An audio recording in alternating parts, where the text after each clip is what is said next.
ওই জবানের কথার দ্বারা মানুষ মোমের মতো গলিয়া যায়।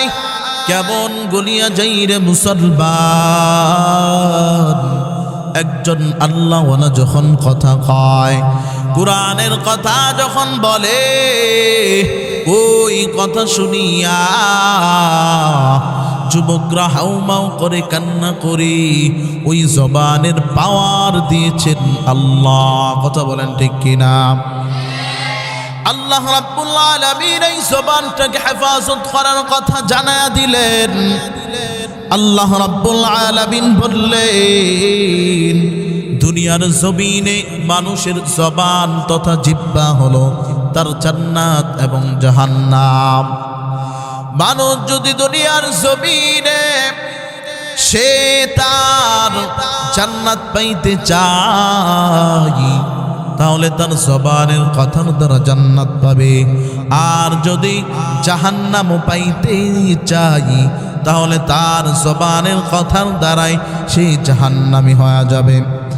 মুসলমান ইমানদার আল্লাহর গোলাম, এই জবানের ব্যবধান অনেক বড়, অনেক বড়। বলে কেমন বড়? এই জবানের কথার দ্বারা মানুষকে আল্লাহ রাব্বুল আলামিন অনেক উঁচু সীমায় পৌঁছায়া দেন। আবার এই জবানের কথার দ্বারা আল্লাহ তাআলা মানুষকে খাঁটা বানায়া দেন। কথা বলেন ঠিক কিনা? এই জবান কেমন নিয়ামত আল্লাহ রাব্বুল আলামিন আমাদেরকে দান করেছেন।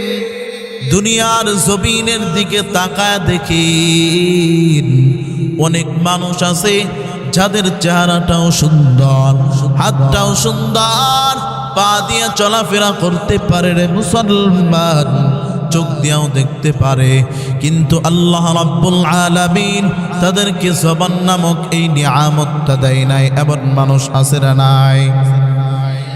এমন মানুষ আছে যাদেরকে আল্লাহ রাব্বুল আলামিন জবান দেয় নাই, তারা কথা বলতে পারে না। কিন্তু আমাদের জবানটা কেমন নিয়ামত, আমরা মনে চাই কথা বলতে পারি, কিন্তু দুনিয়ার দিকে তাকায় দেখেন, দুনিয়ার দিকে দেখেন, যদি কোনো কিছুর কথা বলা হয়, মাইকে যদি কথা বলা হয়, মাইকে বিদ্যুতের চার্জ লাগে, কারেন্ট লাগে, কিন্তু আমার মাওলা কেমন দয়ার মালিক, দুনিয়ার জমিনে আসার পর এই জবান নামক মেশিনটা চালু হয়ে গেল। এই জবান দিয়া কোটি কোটি কোটি কোটি কথা বাহির হয়ে গেল। এই কথার কোনো চার্জও লাগে না, বিদ্যুতের চার্জও লাগে না, তেলও লাগে না, কিন্তু কথা বলতে বলতে মাথা ব্যথা করে, কিন্তু জবানও ব্যথা করে না। কিন্তু দুনিয়ার জমিনে আল্লাহ তাআলা এত সুন্দর জবান দান করেছেন। আবার এই জবানকে আল্লাহ রাব্বুল আলামিন কল্পন করতে বলেছেন। নবীজি আলাইহিস সালাতু ওয়াস সালাম জানায়া দেন, মান ইয়াদমাম লি মা বাইনা লাহইয়াইহি ওয়া মা বাইনা রিজলাইহি আদমাম লাহুল জান্নাহ। যেই ব্যক্তি দুই চোয়ালের মধ্যবর্তী ও দুই পায়ের মধ্যবর্তী বস্তুর জিম্মাদারি নিবে, আমি তার জান্নাতের জিম্মাদারি গ্রহণ করলাম। সুবহানাল্লাহ বলেন।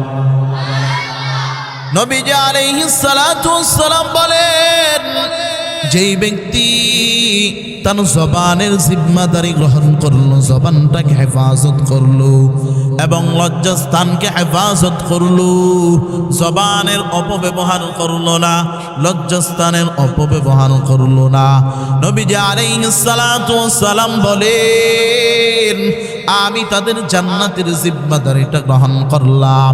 এখন এই জবানের সঠিক ব্যবহার কি এবং অপব্যবহার কি, এটা আমাদের জানা দরকার আছে না নাই? এই জবানের সঠিক ব্যবহারের কথাও আমাদের জানার দরকার এবং এটার অপব্যবহার আমাদের জানার দরকার।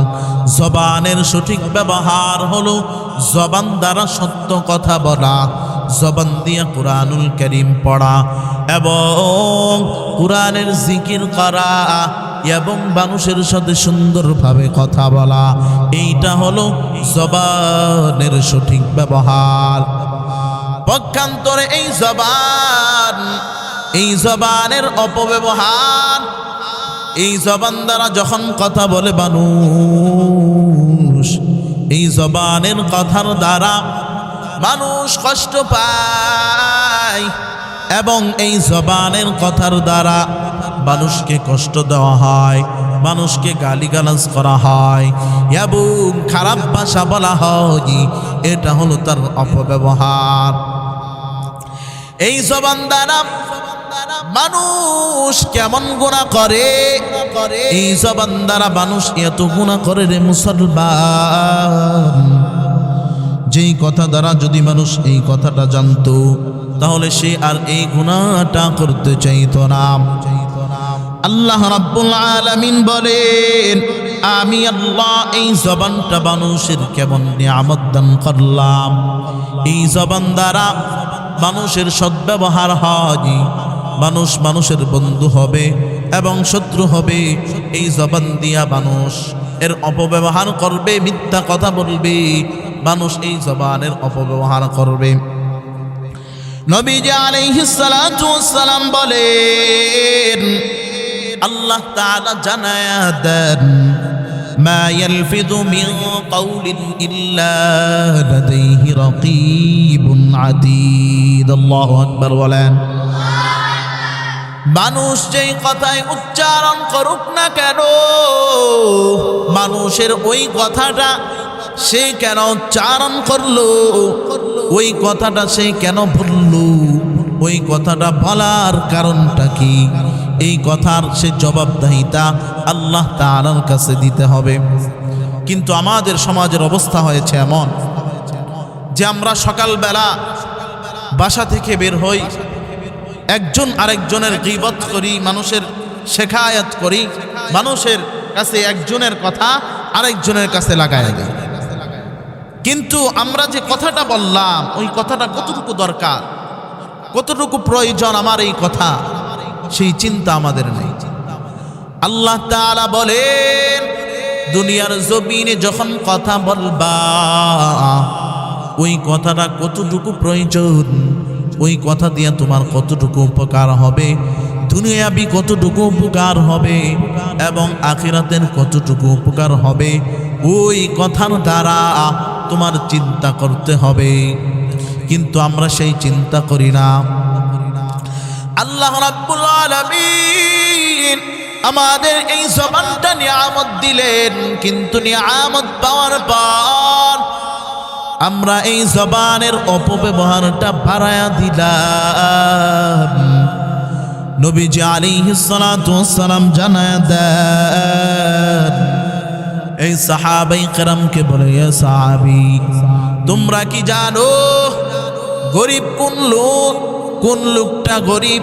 সাহাবায়ে কেরাম বলেন, ইয়া রাসূলুল্লাহ, আমরা তো জানি ওই লোকটা গরিব যে দুনিয়ার জমিনে যার টাকা পয়সা নাই, টাকা পয়সা ইনকাম কম, টাকা পয়সা কম, টাকা পয়সা সারা চলে, ওই লোকটাই তো গরিব। কিন্তু নবীজি আলাইহিস সালাতু ওয়াস সালাম বলেন, না না, আমার উম্মতের মাঝে কিছু মানুষ আছে যারা হলো কিয়ামতের ময়দানে, কিয়ামতের দিন বিশাল সওয়াবের ভান্ডার নিয়ে হাজির হবে। কিয়ামতের ময়দানে হাজির হওয়ার পর কারো অবস্থা হবে এমন যে দুনিয়ার জমিনে কথার দ্বারা অন্য মানুষকে কষ্ট দিয়েছে এবং অন্যায়ভাবে অন্যের সম্পদ নষ্ট করেছে, অন্যায়ভাবে অন্যের হক নষ্ট করেছে, ওই লোকটার আমলনামা থেকে এবং যার হক নষ্ট করেছে তার আমলনামায় এক এক করে নেওয়া হবে এবং তাকে সর্বশেষ জাহান্নামে নিক্ষেপ করা হবে। নাউজুবিল্লাহ বলেন। আল্লাহ রাব্বুল আলামিন আমাদেরকে এত সুন্দর জবান দান করেছেন, এই জবানের কথার দ্বারা আল্লাহ রাব্বুল আলামিন আমাদেরকে ডাকেন, আমরা আল্লাহ তাআলাকে এই জবান দিয়ে ডাকি। আল্লাহ রাব্বুল আলামিন বলেন, দুনিয়ার জমিনে আমি আল্লাহ এত রহম করলাম, আমি আল্লাহ এত দয়াময়, দুনিয়ার জমিনে আমি আল্লাহ এত রহমান এত রহিম, মুসলমান ইমানদার আল্লাহর গোলাম। একটা ঘটনার মাধ্যমে জানায়া দেই, পয়গম্বর মূসা আলাইহিস সালাতু ওয়াস সালামের জামানায় মূসা আলাইহিস সালাতু ওয়াস সালাম যখন পয়গম্বরকে দায়িত্ব পালন করেন, এমন তো অবস্থায় বনি ইসরাইলের লোকেরা মূসা আলাইহিস সালাতু ওয়াস সালামকে বলে, ইয়া মূসা, আপনি আল্লাহর কাছে দোয়া করেন যেন আল্লাহ তাআলা আমাদেরকে বৃষ্টি দেয়। তখন আল্লাহ তাআলা বৃষ্টিটা বন্ধ করে দিয়েছিলেন, এই কারণেই তারা দোয়া করার কথা বললেন। তখন মূসা আলাইহিস সালাতু ওয়াস সালাম জানায়া দেন, অমুক দিন অমুক সময় আমরা সবাই একত্রিত হব, একত্রিত হয় আল্লাহ তাআলার কাছে দোয়া করব যেন আল্লাহ রাব্বুল আলামিন আমাদের দোয়া কবুল করিয়া বৃষ্টি দান করেন। তো মূসা আলাইহিস সালাতু ওয়াস সালামের কথা অনুযায়ী যখন সবাই চলে গেল রে মুসলমান, এক ময়দানের ভিতরে ৭০,০০০ মানুষ একত্রিত হয়।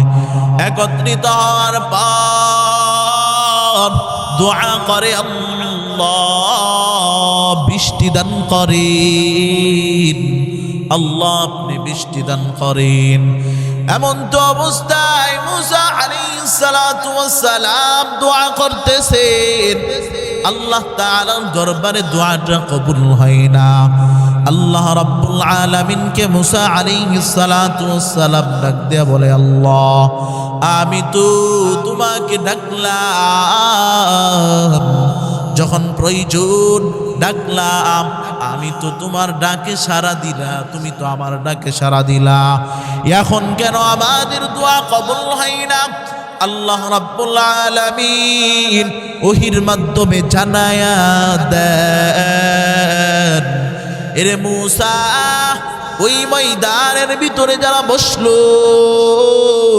ওই ময়দানের ভিতরে যারা বসছে, ওই ময়দানের ভিতরে এমন একজন পাপী মানুষ আছে যে ৪০ বছর পর্যন্ত গুনাহ করতেছে। ওই পাপীকে ময়দান থেকে বাহির করিয়া দাও, আমি আল্লাহ দোয়া কবুল করিয়া নিব। এই কথা বলার পর মূসা আলাইহিস সালাতু ওয়াস সালাম জানায়া দেন যে এই ময়দানের ভিতরে ৪০,০০০ বছর পর্যন্ত গুনাহ করেছি, এমন কোন লোক আছো তুমি চলিয়া যাও, তোমার জন্য আল্লাহ তাআলা বৃষ্টি দিতেছেন না। এমন তো অবস্থায় যখন প্রত্যেক কাফেলার ঘোষক দাঁড়ায় দাঁড়ায় বলতেছে, এমন কোন লোক যে ৪০ বছর পর্যন্ত গুনাহ করেছো, তুমি ময়দান থেকে চলে যাও, না হয়তো আল্লাহ রাব্বুল আলামিন বৃষ্টি দিবেন না। মুসলমান ইমানদার আল্লাহর গোলাম, ভালো করিয়া শুনিয়া লন। তখন যখন ঘোষণা দেওয়ার পর ওই ব্যক্তি পর্যন্ত যখন ঘোষণাটা চলে গেল, চলে যাওয়ার পর ওই ব্যক্তি এদিক ওদিক তাকা দেখে ৪০,০০০ মানুষের ভিতর থেকে বাহির হওয়া কি সম্ভব? সম্ভব না। ৪০,০০০ মানুষের ভিতর থেকে বাহির হওয়া যেমন সম্ভব না, ওই ব্যক্তিটা এদিক ওদিক তাকায় তাকায় দেখি যাওয়ার কোনো রাস্তা নাই, যাওয়ার কোনো রাস্তা নাই। ওই ব্যক্তিটা চিন্তায় পড়ে গেল। চিন্তায় পড়ার পর ওই ব্যক্তিটা খাঁটিভাবে তওবা করিয়া আল্লাহ তাআলার কাছে দোয়া করেন, আল্লাহ আমি তো ৪০ বছর গুনাহ করলাম, কিন্তু আমি তো তোমার বান্দা, আল্লাহ তুমি আমাকে মাফ করিয়া দাও, সঙ্গে সঙ্গে আল্লাহ রাব্বুল আলামিন ওই ময়দানের ভিতরে মুষলধারে বৃষ্টি দিয়া দিলেন। সুবহানাল্লাহ। আল্লাহ রাব্বুল আলামিন কেমন দয়ার মালিক, কেমন মায়ার মালিক। আল্লাহ তাআলা সঙ্গে সঙ্গে দোয়াটা কবুল করিয়া নিলেন। কিন্তু দুনিয়ার জমিনে এমন অবস্থা হয় যে দুনিয়ার জমিনে আমরা বিপদে যখন পড়ে গেলাম, বিপদে পড়ার পর আমরা আল্লাহ তাআলার কাছে দোয়া করি না, আল্লাহর কাছে চাই না। দুনিয়ার জমিনে কোনো কিছুর প্রয়োজন হয় তাহলে চাইতে হবে কার কাছে? দুনিয়ার জমিনে চাইতে হবে আল্লাহর কাছে। দুনিয়ার জমিনে যদি কোনো কিছুর প্রয়োজন হয় আল্লাহর কাছে চাওয়া লাগবে। অনুরূপভাবে আল্লাহ রাব্বুল আলামিন বলেন, আমি আল্লাহ দুনিয়ার জমিনে তোমাদেরকে সাহায্য করব। আল্লাহ তাআলা দুনিয়ার জমিনে আমাদেরকে সাহায্য করার জন্য রাত্রিবেলা দুনিয়ার আসমানে আল্লাহ তাআলা চলে আসেন এবং আল্লাহ তাআলা আমাদেরকে দৈবে রাখতে থাকেন। দুনিয়ার জমিনে কেউ কি আসো গুনাহগার, আমি আল্লাহর কাছে ক্ষমা চাও, আমি আল্লাহ তোমাদেরকে মাফ করিয়া দিব। দুনিয়ার জমিনে এমন কেউ কি আসো ঋণগ্রস্ত, আমি আল্লাহর কাছে ক্ষমা চাও, আমি আল্লাহ তোমাদের ঋণ পরিশোধের ব্যবস্থা করিয়া দিব। দুনিয়ার জমিনে এমন কেউ কি আসো পাপী গুনাহ করছো, আমি আল্লাহর কাছে দোয়া করো, আমি আল্লাহ তোমাদেরকে মাফ করিয়া দিব। তাই মুসলমান ইমানদার আল্লাহর গোলাম, আল্লাহ রাব্বুল আলামিন এত নিয়ামত দান করার পর দুনিয়ার জমিনে আল্লাহ তাআলা আমাদের কাছ থেকে চাইলেন দুনিয়ার জমিনটা যেন ভালোভাবে পরিচালনা হয়। যেই কথা বলতেছিলাম, এই জবান মানুষের জিহ্বা, এই জিহ্বাটাকে হেফাজত করা লাগবে। এই জিহ্বা দিয়া প্রয়োজন ছাড়া কথা বলা যাবে না, যেটা প্রয়োজন সেটা বলা যাবে না। আল্লাহ তাআলা আমাদেরকে যেটা প্রয়োজনের জন্য ব্যবহার করতে বলেছেন সেটা আমরা প্রয়োজনের জন্যই ব্যবহার করব। এই জিহ্বাটা কেমন গোলাম, আবার কেমন নেককার। দুনিয়ার জমিনে তো আমরা মনে করি নামাজ আদায় করলাম, নেকির পাহাড় করে তুললাম, কিন্তু আমরা যখন একটা কথা কই ওই কথার দ্বারা আমাদের নামাজের আমলটাও নষ্ট হয়ে যায়, এই খবর আমাদের নাই। কিভাবে নষ্ট হয়ে যায়? একটা ঘটনা কিতাবের ভিতরে লেখা হয়। এক ব্যক্তির ঘোড়া ছিল, সেই ঘোড়া নিয়ে সে চলাফেরা করত। সেই ঘোড়াটা নিয়া কোনো যুদ্ধেও যাওয়া যাইত না, কোনো ময়দানেও যাওয়া যাইত না, কারণ ওই ঘোড়াটার একটা বদ অভ্যাস ছিল। বদ অভ্যাস ছিল কেমন? ওই ঘোড়াটা নিয়ে যখন কোনো সফরে বের হইত তখন ওই ঘোড়াটার বদ অভ্যাস ছিল যে তখন সে যখন মলমূত্র ত্যাগ করত আবার পিছন দিক তাকায়া ওই মলমূত্রের গন্ধ শুকত। এমন অবস্থা করার কারণে ওই ঘোড়াটাকে নিয়ে কখনো কোনো কাফেলার সাথে চলা যাইত না। কি কোনো যদি এমন অবস্থা হয় যে একটা কাফেলার ভিতরে অনেক ঘোড়া, কিন্তু সেই ঘোড়াটা এমন যে সে পিছন দিকে তাকায় আবার তার মলমূত্রের গন্ধ শোকে, এমন অবস্থা হইলে ওই ময়দানে ওই ঘোড়া নিয়ে চলা অসম্ভব। অসম্ভব কিনা? অসম্ভব কিনা? তো তখন ব্যক্তিটা এমন অবস্থায় সে চিন্তা করলো যে সফর করে আসি একা একা। চিন্তা করার পর ওই ব্যক্তিটা যখন সফরে বেরিয়ে পড়ল এমন তো অবস্থায় ওই ঘোড়াটা নিয়ে সফরে চলতেছে। এমন তো অবস্থায় আরেকজন ঘোড়াওয়ালা, আরেকজন লোক তার সাথে জুটে গেল। সে বলতেছে, ভাই আমার ঘোড়াটা তো একটা বদ অভ্যাস আছে, এই ঘোড়াটা নিয়ে আমি কোনো সফরেও যাইতে পারি না। কোনো কাফেলাতেও চাইতে পারি না, কারণ এই ঘোড়াটার একটা বদ অভ্যাস আছে। সেই অভ্যাসটা হলো যখন সে মলমূত্র ত্যাগ করে আবার সে পিছন দিক তাকায়, সে তার গন্ধ সুখে।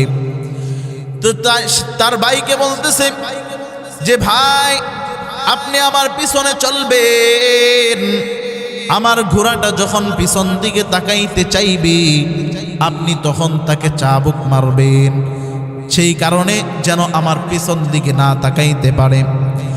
এমন তো অবস্থায় ওই পিছনের ব্যক্তি সামনে ব্যক্তির ঘোড়া যখন পিছন দিকে তাকাইতে চায় তখন চাবুক মারে, সে আর তাকাইতে পারে না। এমন তো অবস্থায় অনেক পথ চলতেছে এমন তো অবস্থা যখন চলতেছে, চলার মধ্যে পিছনের ব্যক্তি বলে ভাই, এখন তো আমার সফর শেষ হয়ে গেছে, আমি তো অন্য দিকে যাব। তো তখন বলে যান, আপনি অন্য দিকে যাবেন, যান। তখন ওই সামনের ব্যক্তির ঘোড়া পিছন দিকে তাকায়া দেখি তাকে চাবুক মারার মতো লোকটা আর নাই।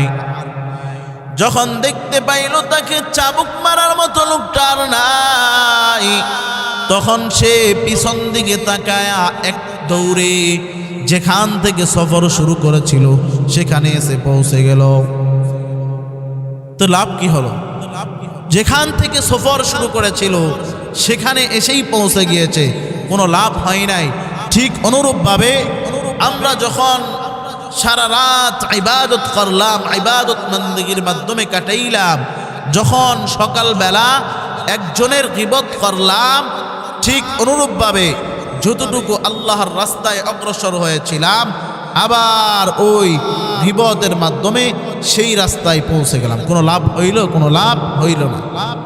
আরো আমাদের সারা রাত ইবাদত করলাম, কষ্ট হইল। কিন্তু মুসলমান ইমানদার নবীজি আলাইহিস সালাতু ওয়াস সালাম জানায়া দেন, যখন জবানকে হেফাজত করতে হবে, যখন জবানের হেফাজত হবে, তখন ওই জবানের ভিতরে যখন হেফাজত করবেন, জবানের কথা যখন জবানের থেকে মিথ্যা কথা সরায়া দিবেন এবং জবানের ভিতরে জিকিরটা ঢুকায়া দিবেন, এবং জবান দ্বারা যখন জিকিরটা শুরু হয়ে যাবে তখন আল্লাহ রাব্বুল আলামিনকেও ডাক দিয়ে আপনার কাছে পাইব। কথা বলেন ঠিক কিনা? ঠিক কিনা? তাই আমাদের জবানকে কি করতে হবে? হেফাজত করতে হবে। প্রয়োজন ছাড়া কথা বলা যাবে না, অপ্রয়োজনীয় কোনো কথা বলা যাবে না। এই ঘটনার দ্বারা বুঝাইতে চাইলাম যে রাত্রিবেলা ইবাদত করলাম ঠিকই, কিন্তু সকাল যখন হয়ে গেল আবার আগের রাস্তায় ফিরে আসলাম। এই ঘটনার দ্বারা এটাই বুঝাইতে চাইলাম যে ইবাদত করতে হবে কিন্তু গীবত করা যাবে না, মানুষের অন্যের হক নষ্ট করা যাবে না, গীবত করা যাবে না। আল্লাহ তাআলা আমাদের সবাইকে এই আমল করার তৌফিক দান করুন। সকলে বলি আমিন। ওয়া মা তৌফিক ইল্লা বিল্লাহ।